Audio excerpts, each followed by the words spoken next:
Magandang umaga po sa lahat. Luzon, Visayas, Mindanao, kung saan kayong dako na mundo po tayo nagbabalik dito sa ating munting channel. Samuel Soriano TV 29 para mag-discuss ulit ng another coins.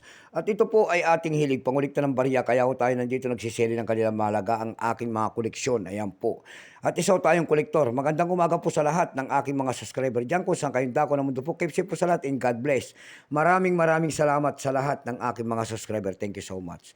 Yun naman po, hindi pa po nakapag-subscribe dito sa aking munting channel. Malaking tulong na po ang inyong gagawin. Tulad ng pagpindot ng ating subscribe button, like and share at maglalambing sa inyo po. Thank you so much.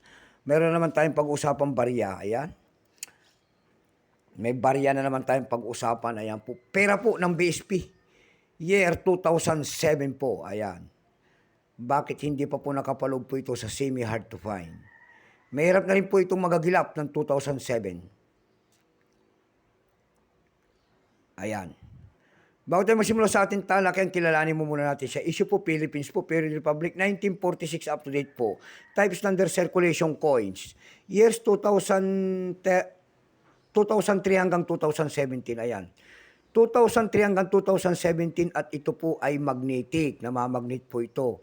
Yun naman pong year 1995 hanggang 2003, yun po ay hindi na namamagnet. Kaya binukod nila ang magkabilang panig at magkaiba po ang materialis na ginamit. Pero totally ang years dapat nitong BSP na ito magmula 1995 hanggang 2017. Ayan po. Value nito 1 peso. Nakapaloob po ito sa BSP series. Currency piso 1967 up to date po. Composition po nito ay nickel plated steel. Namamagnet po yan. May bigat po itong 5.35 grams. May haba pong 24 mm. May kapal po naman itong 1.9 mm. Hugis po siyempre bilog. Orientation nito ay medal alignment. Number N-17107. Reference number KM-269-A. Ang kanya nasa likod po ay Central Bank of the Philippines. And then year 1993, ang pagtatag ng ating Bangko Sentral, ayan po. And then Catwill po, diyan po bumabase ang ating mga kolektor kung ano reverse o die ang isang coins.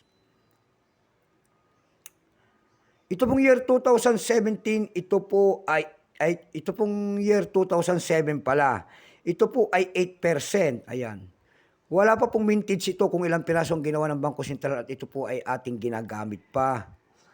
Ayan. Pero may price na po ito doon sa ating numista. Kung tawagin ng ating mga kolektor, binigyan na po ng presyo.